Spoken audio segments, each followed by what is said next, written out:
गणित परिचय कक्षा 5 प्रश्नावली 46 का क्वेश्चन नंबर 1 में खाली स्थान को भरने के लिए बोल रहा है। ठीक है, तो चलिए सबसे पहले वृत्त को समझ लेते हैं। वृत्त किसे कहते हैं? तो देखिए यहाँ पर वृत्त किसको बोलते हैं। 1 रुपये के एक सिक्के को कागज के एक पेज पर रख कर जब हम पेंसिल की नोक को इसके किनारे सटाकर चारों ओर से घुमाते हैं, तब कागज पर एक बंद समतल आकृति पाते हैं। इस आकृति को वृत्त कहते हैं। कहने का मतलब हो गया, जब एक गोल सिक्के को लेकर कागज पर रखेंगे और उसके चारों साइड किनारे और घुमाएंगे तो एक बंद आकृति गोल प्राप्त होगा, एक बंद आकृति का समतल प्राप्त होगा। वो जो गोल प्राप्त होगा उसी को वृत्त कहेंगे। ठीक है, देखिए जैसे ये गोल है, कैसे बना हुआ। मान लीजिए यहाँ पर सिक्का रखेंगे और सिक्का किनारे किनारे चारों साइड घुमाएंगे। ठीक है, तो एक बंद गोल आकृति प्राप्त हो जाएगा, इसी को वृत्त कहेंगे। ठीक है, फिर देखिए एक प्रकार में नुकीली पेंसिल को कसते हैं। प्रकार के नुकीली सिरे को कागज के एक पेज पर रखकर पेंसिल को दबाकर चारों ओर घुमाने पर एक वृत्त की आकृति प्राप्त होती है। ठीक है, देखिए यहाँ पर इस चाप के माध्यम से भी वृत्त बनाया जा सकता है। ठीक है, ऐसा कंपास में आता है। ठीक है, डेढ़ सुई जिसको बोलते हैं। इसमें पेन को इसमें लगा देना है, फंसा देना और कहीं पे कागज पे रख के उसको थोड़ा सा फैलाकर चारों साइड घुमा देना है, तो एक वृत्त गोल आकृति प्राप्त हो जाएगा। ठीक है, और ये जो बिंदु है ये केंद्र होगा। फिर देखिए, अतः वृत्त एक समतल आकृति है। वृत्त क्या है? एक समतल आकृति है। ठीक है, गोल समतल आकृति है जिसके प्रत्येक बिंदु की दूरी तल के किसी खास बिंदु से सदैव निश्चित रहती है। इस निश्चित बिंदु को इस वृत्त का केंद्र कहते हैं। यहाँ से देखिए, इस बिंदु से यहाँ परिधि तक, वृत्त के परिधि तक सभी दूरी क्या होगा? समान होगा। ठीक है, देखिए यहाँ से यहाँ तक का भी दूरी एक समान होगा, इधर भी एक समान होगा, यहाँ से भी एक समान होगा, इधर भी एक समान होगा। ठीक है, तो इस केंद्र से सभी दूरी क्या होगा? बराबर होगा। कहने का मतलब यही है, बड़ा खास बिंदु से सदैव निश्चित रहती है। इस निश्चित बिंदु को उस वृत्त का केंद्र कहते हैं। और ये जो है, ये बिंदु जो है इसको क्या बोलेंगे? केंद्र कहेंगे। तो केंद्र से सभी दूरी क्या होगा? बराबर होगा, क्योंकि यहाँ से देखिए यहाँ तक एक दूरी लिए थे और इसी को घुमाए थे, तो सभी दूरी क्या होगा? समान होगा, बराबर दूरी में बनेगा। ठीक है, अब देखिए वृत्त की त्रिज्या को देख लेते हैं। बोला एक वृत्त का केंद्र ओ है। ठीक है, एक वृत्त है। ठीक है, पहले वृत्त जान गए, फिर इसका केंद्र क्या है? ओ है। वृत्त पर पी कोई बिंदु है, वृत्त पर एक पी कोई बिंदु है। ओपी रेखाखंड को वृत्त की त्रिज्या कहते हैं। ये जो ओपी यहाँ से रेखाखंड है इसी को क्या कहेंगे? वृत्त की त्रिज्या कहेंगे। ठीक है, तो कहने का मतलब क्या हो गया? केंद्र से परिधि तक की, केंद्र से परिधि तक की दूरी को त्रिज्या कहते हैं। ये जो देखिए चारों साइड घुमा हुआ है इसको क्या बोलेंगे? परिधि कहेंगे। ये जो गोल है इसको परिधि कहेंगे। ठीक है, यानी पथ यानी रास्ता, परिधि मतलब। और यहाँ पर देखिए, जब वृत्त के कोई भी एक चक्कर लगाएगा इसको, तो इसको एक परिधि बोलेंगे। ठीक है, दो चक्कर लगेगा दो परिधि बोलेंगे। इस जो गोल है इसको ही परिधि बोलते हैं। ठीक है, तो केंद्र से परिधि तक की दूरी को त्रिज्या कहते हैं। ठीक है, तो यहाँ पर फिर क्या बोल रहा है? किसी वृत्त की प्रत्येक त्रिज्या की माप बराबर होती है। सभी त्रिज्या का माप क्या होगा? बराबर होगा। यहाँ से लेंगे यहाँ तक, ये भी बराबर हो जाएगा। इधर त्रिज्या खींचेंगे ये भी बराबर हो जाएगा। इधर त्रिज्या खींचेंगे ये भी बराबर हो जाएगा। फिर क्या बोल रहा है? एक वृत्त में अनगिनत त्रिज्या खींची जा सकती है। ठीक है, एक वृत्त में बहुत सारी त्रिज्या खींची जा सकती है, अनगिनत। ठीक है, देखिए इधर भी खींच लेंगे, यहाँ पर भी, यहाँ पर भी, यहाँ पर भी, यहाँ पर भी, यहाँ पर भी। ठीक है, तो कहने का मतलब है एक वृत्त में अनगिनत त्रिज्या, ठीक है, कहीं पर भी त्रिज्या खींच सकते हैं। ठीक है, और प्रत्येक त्रिज्या का माप क्या होगा? बराबर होगा। ठीक है, और देखिए यहाँ पर प्रत्येक त्रिज्या का मान बराबर इसलिए होता है क्योंकि मान लीजिए जब ये जो चाप लिए होंगे तो बराबर लिए होंगे। मान लीजिए यहाँ से चाप जो लिए होंगे डेढ़ सुई में, तो 1 मीटर का लिए होंगे और इसको जब चारों साइड घुमाएंगे तो 1 मीटर से ही घूमेगा। ठीक है, तो ये मेन केंद्र हो गया, मुख्य केंद्र हो गया। फिर यहाँ से कहीं भी त्रिज्या खींचे तो सभी तो बराबर ही होगा। ठीक है, तो यही यहाँ पर बोला है कि किसी वृत्त की प्रत्येक त्रिज्या की माप बराबर होती है और एक वृत्त में अनगिनत त्रिज्या खींची जा सकती है। ठीक है, अब आगे देखिए जीवा को देखेंगे, यानी चाप कर्ण। देखिए जीवा वृत्त के किन्हीं दो बिंदुओं को मिलाने वाली रेखाखंड को वृत्त की जीवा कहते हैं। देखिए वृत्त के किन्हीं दो बिंदुओं के मिलाने वाली रेखा को जीवा कहते हैं। ठीक है, देखिए यहाँ से एक बिंदु मान लीजिए ए है बिंदु बी है, यहाँ से दोनों को मिला दिए, ठीक है, क्या हो गया, ये जीवा हो गया, ठीक है। जीवा कहीं पर भी खींचा जा सकता है, देखिए यहाँ पर भी, इधर भी, या तो ऐसे भी खींचा जा सकता है, ठीक है।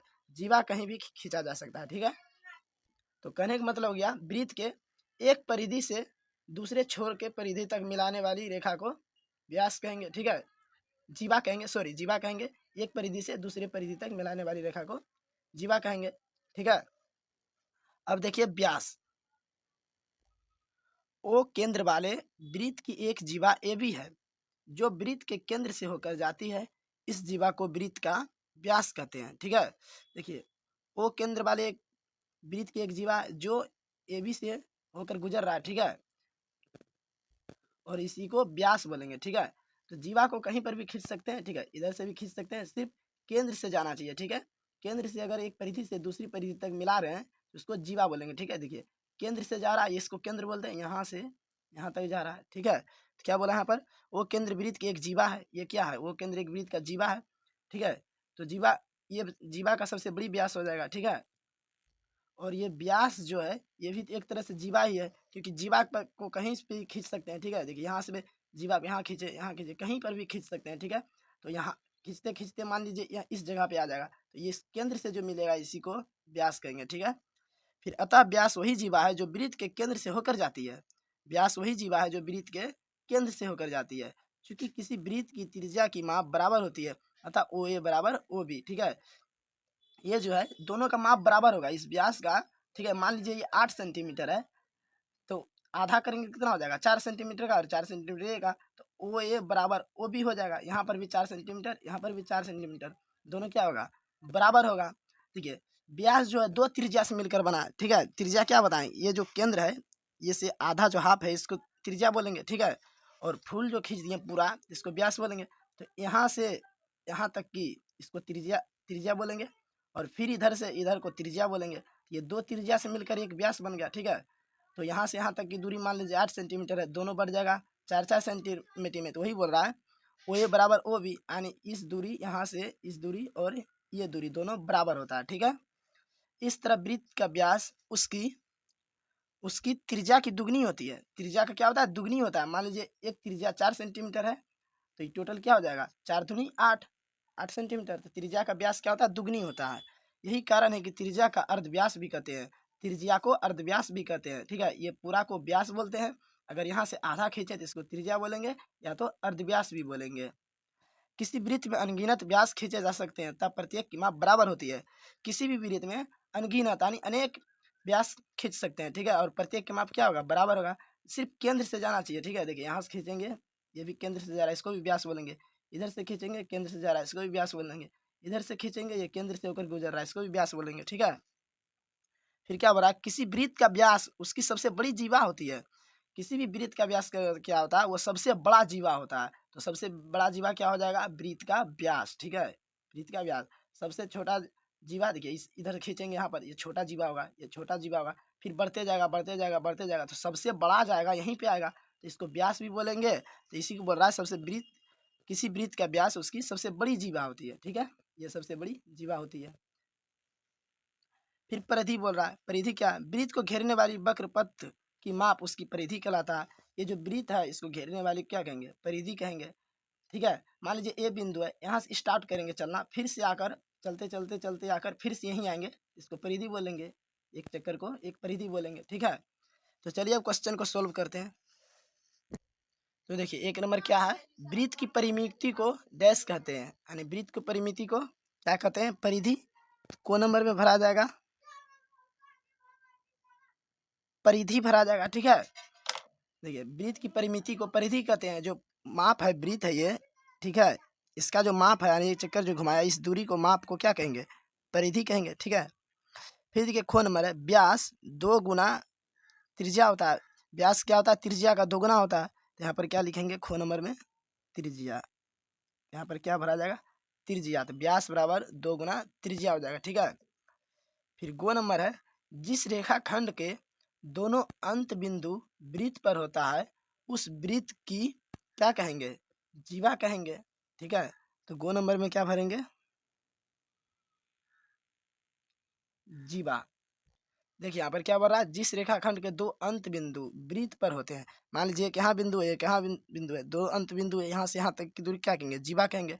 ठीक है, यहाँ भी कहेंगे जीवा ही कहेंगे। ठीक है, तो यही पूछ रहा है, जिस रेखाखंड के दो अंत बिंदु वृत्त पर होते हैं उस वृत्त की जीवा कहते हैं। फिर घ नंबर क्या है, किसी वृत्त की प्रत्येक त्रिज्या डैश लंबाई की होती है। तो किसी वृत्त की प्रत्येक त्रिज्या क्या होती है, बराबर होती है। अभी जस्ट उधर बताएं तुरंत कि किसी वृत्त की प्रत्येक त्रिज्या बराबर होती है। ठीक है, तो यहाँ पर बराबर भर देंगे। ठीक है, फिर देखिए अंगो नंबर क्या है, वृत्त की सबसे बड़ी जीवा उसका क्या होता है, व्यास होता है। तो अंगो नंबर भरेंगे व्यास। अभी तुरंत बताएं उधर कि वृत्त की सबसे बड़ी जीवा उसका व्यास होता है। वृत्त का जो व्यास है वो सबसे बड़ा जीवा होता है। ठीक है, यहाँ देखिए केंद्र है, मान लीजिए यहाँ पर एक खींच दिए, यहाँ से यहाँ बिंदु तक मिलाती है, एक परिधि से दूसरी परिधि तक, ये व्यास हो गया। ठीक है, ये क्या है, वृत्त का सबसे बड़ा जीवा है। ठीक है, अब क्या है, वृत्त की जो जीवा केंद्र होकर जाती है उसका डैश कहते हैं, क्या कहते हैं, व्यास कहते हैं। इसमें भी क्या भरा जाएगा, व्यास। ठीक है, बोला वृत्त की जो जीवा केंद्र होकर जाती है, यानी केंद्र से जो वृत्त का जीवा, इसको भी जीवा ही कहेंगे एक तरह से, जो केंद्र से होकर जाती है उसको क्या कहेंगे, व्यास कहते हैं। ठीक है, जो केंद्र से होकर जाती है उसको व्यास कहते हैं। यहाँ पर केंद्र है। फिर बोला वृत्त का कोई डैश वृत्त के दो अर्धवृत्त में बांटता है। तो वृत्त का कोई व्यास वृत्त के दो अर्धवृत्त में बांटता है, तो यहाँ पर क्या भरेंगे, व्यास। ठीक है, ये जो व्यास था, ये जो व्यास था, तो अर्धवृत्त किसको बोलेंगे, त्रिज्या को। ठीक है, त्रिज्या का ही दूसरा नाम अर्धवृत्त है। ठीक है, सॉरी, अर्धव्यास को दूसरा नाम त्रिज्या। ठीक है, ये अर्धवृत्त बोल रहा है। ठीक है, मिस्टेक हो गया। देखिए ये जो वृत्त है, ये जो व्यास खींचेंगे, दो दो भाग में इसको बांट देगा। ठीक है, ये टोटल जो वृत्त है, जब यहाँ पर व्यास खींचेंगे इसको एक भाग इधर हो जाएगा, एक भाग इधर हो जाएगा, तो ये अर्धवृत्त कहलाएगा, ये अर्धवृत्त कहलाएगा। ठीक है, फिर दोनों को जोड़ेंगे तो एक वृत्त बन जाएगा। तो ही बोल रहा है वृत्त का कोई व्यास वृत्त को दो अर्धवृत्त में बांट देता है, दो अर्धवृत्त में बांट दिया, एक इधर एक इधर। ठीक है, तो अर्धव्यास को त्रिज्या कहेंगे। ठीक है, यहाँ पर मिस्टेक हो गया था बोलने में। फिर देखिए हल करें 2 नंबर, वृत्त की त्रिज्या दी गई है, प्रत्येक का व्यास ज्ञात करना है। ठीक है, वृत्त का त्रिज्या दिया हुआ है, सभी में क्या करना है, सबको व्यास निकालना है। ठीक है, तो त्रिज्या निकालने के लिए सबसे पहले फार्मूला देखिए, यहाँ पर लिख लिए हैं। तो त्रिज्या बराबर क्या होता है, व्यास बटे 2। ठीक है, और व्यास बराबर क्या होता है, 2 गुना त्रिज्या। ठीक है, व्यास त्रिज्या का 2 गुना होता है और त्रिज्या व्यास का आधा होता है। ठीक है, यहाँ पर बोल रहा है वृत्त की त्रिज्या दी गई है, प्रत्येक का व्यास ज्ञात करने हैं। तो 2 का को नंबर जो है, को नंबर में दिया हुआ है 10 सेंटीमीटर। ठीक है, ये क्या दिया हुआ है, व्यास दिया हुआ है, सॉरी त्रिज्या दिया हुआ है, व्यास ज्ञात करना है। ठीक है, तो व्यास बराबर क्या हो जाएगा, व्यास बराबर 2 गुना त्रिज्या। तो व्यास का सूत्र क्या होता है, 2 गुना त्रिज्या। ठीक है, तो यहाँ पर देखिए व्यास निकालने बोल रहा है, वृत्त की त्रिज्या ज्ञात करें जब व्यास निम्नलिखित है, सॉरी 2 नंबर है, वृत्त की त्रिज्या दी गई है, प्रत्येक का व्यास ज्ञात करें। ठीक है, 2 नंबर क्वेश्चन को हम सोल्व कर रहे हैं। तो वृत्त की त्रिज्या दिया हुआ है, व्यास निकालना है। देखिए त्रिज्या 10 सेंटीमीटर दिया, तो व्यास निकालेंगे तो क्या हो जाएगा, व्यास बराबर 2 गुना त्रिज्या। त्रिज्या कितना है, 10 सेंटीमीटर, 10 लिखेंगे सेंटीमीटर। तो व्यास बराबर क्या हो जाएगा, 20 सेंटीमीटर। ठीक है, एक बात देखिए, व्यास को डी से भी सूचित किया जाता है। ठीक है, डी बोलेंगे तो कहने का मतलब क्या है, व्यास। और त्रिज्या जो है इसको आर से सूचित किया जाता है। ठीक है, आर से सूचित किया जाता है, इसका संकेत नाम है। ठीक है, अब खो नंबर देखिए, खो नंबर में त्रिज्या कितना दिया हुआ है, 2 सेंटीमीटर। तो व्यास निकालना है, तो व्यास बराबर फार्मूला क्या होता है, 2 गुना त्रिज्या। 2 गुना त्रिज्या, त्रिज्या कितना दिया, 2, यहाँ पर 2 लिखेंगे, कितना हो गया, 4 सेंटीमीटर। तो व्यास निकल गया 4 सेंटीमीटर। ठीक है, अब गो नंबर देखिए, गो नंबर 3 सेंटीमीटर दिया हुआ है, त्रिज्या कितना दिया हुआ है, 3 सेंटीमीटर। तो हमको व्यास निकालना है, तो व्यास बराबर फार्मूला होता है 2 गुना त्रिज्या। त्रिज्या 3 सेंटीमीटर दिया हुआ, तो 3 दूनी 6 सेंटीमीटर। ठीक है, ये आंसर हो गया। अब देखिए घो नंबर 1.5 सेंटीमीटर दिया हुआ है। कितना दिया है? 1.5 सेंटीमीटर। तो हमें इसका क्या निकालना? व्यास निकालना है। ये त्रिज्या दिया हुआ था, 2 गुना त्रिज्या होता है, तो त्रिज्या कितना दिया हुआ है? 1.5, 1.5। ठीक है, तो क्या हो जाएगा? 3.0। ठीक है, मान लीजिए यहाँ पर दशमलव नहीं है तो क्या बच जाएगा? 15। तो 15 गुना 2 करेंगे 30 हो जाएगा, और 1 अंक के बाद दशमलव है तो यहाँ बैठा देंगे। और 3.0 का मतलब हो गया 3, क्योंकि दशमलव के बाद 0 का मान नहीं होता है। ठीक है, अब देखिए 3 नंबर में क्या है? वृत्त की त्रिज्या ज्ञात करें। इसमें क्या कर बोल रहा था? व्यास ज्ञात करने। वृत्त की त्रिज्या ज्ञात करें। जब व्यास निम्नलिखित है, इसमें देखिए व्यास दिया हुआ, त्रिज्या ज्ञात करना है। इसमें त्रिज्या दिया हुआ था, व्यास ज्ञात करना था। ठीक है, तो व्यास के लिए फॉर्मूला था 2 गुना त्रिज्या। त्रिज्या के लिए फॉर्मूला हो जाएगा व्यास बटे 2। देखिए त्रिज्या के लिए फॉर्मूला क्या हो गया? व्यास बटे 2, यानी व्यास बटे 2। तो 3 का देखिए को नंबर, 3 का को नंबर में व्यास दिया हुआ है कितना? 10 सेंटीमीटर। व्यास कितना दिया हुआ है? 10 सेंटीमीटर। तो हमें त्रिज्या ज्ञात करना है। तो त्रिज्या बराबर फॉर्मूला होता है व्यास बटे 2। व्यास बटे 2। तो व्यास में कितना दिया हुआ है? 10 सेंटीमीटर। तो ऊपर हो जाएगा 10, नीचे 2। 2 से कट जाएगा, दुक्का 2, 2 पंचे 10। तो कितना निकल गया? 5 सेंटीमीटर। ठीक है, फिर खो नंबर देखिए। खो नंबर में 8 सेंटीमीटर दिया हुआ है। कितना दिया हुआ है? व्यास 8 सेंटीमीटर। तो त्रिज्या निकाल लेंगे। त्रिज्या बराबर फॉर्मूला क्या होता है? व्यास बटे 2। तो व्यास 8 सेंटीमीटर दिया तो 8 लिखेंगे, बटे 2, 2। दुक्का 2, 2 चौक 8। तो त्रिज्या कितना निकल गया? 4 सेंटीमीटर। ठीक है, तो कहने मतलब त्रिज्या जो है व्यास का आधा होता है। ठीक है, और व्यास जो होता है त्रिज्या का 2 गुना। ठीक है, याद रखिएगा। फिर गो नंबर देखिए, ये व्यास का आधा कर रहे हैं। फिर गो नंबर देखिए कितना दिया हुआ है? 7 सेंटीमीटर। व्यास कितना दिया हुआ है? 7 सेंटीमीटर। तो त्रिज्या निकालना है। त्रिज्या बराबर फॉर्मूला था व्यास बटे 2। तो व्यास 7 बटे 2। ठीक है, देखिए 7 तो कटेगा नहीं, तो 2 से 7 में भाग दे देंगे। ठीक है, इसको दशमलव में लाना है कटा के। 2 तिया 6, 7 में से 6 घटेगा 1। अब यहाँ पर दशमलव देंगे तो एक 0 आएगा। 2 पंचे 10, खत्म। कितना आ गया? 3.5। तो आ गया 3.5 सेंटीमीटर। अब घो नंबर देखिए। घो नंबर दिया हुआ है 5 सेंटीमीटर। व्यास दिया हुआ है 5 सेंटीमीटर। तो त्रिज्या निकालना है। त्रिज्या बराबर फॉर्मूला क्या होता है? व्यास बटे 2। तो व्यास 5 बटे 2। तो ये भी नहीं कटेगा, तो 2 से 5 में भाग दे देंगे। ठीक है, इधर रफ में 2 दूनी 4, 5 में से 4 घटेगा 1। यहाँ दशमलव देंगे, 0, 2 पंचे 10। ठीक है, तो 2.5 आ गया। तो इसका त्रिज्या निकल गया 2.5 सेंटीमीटर। ठीक है।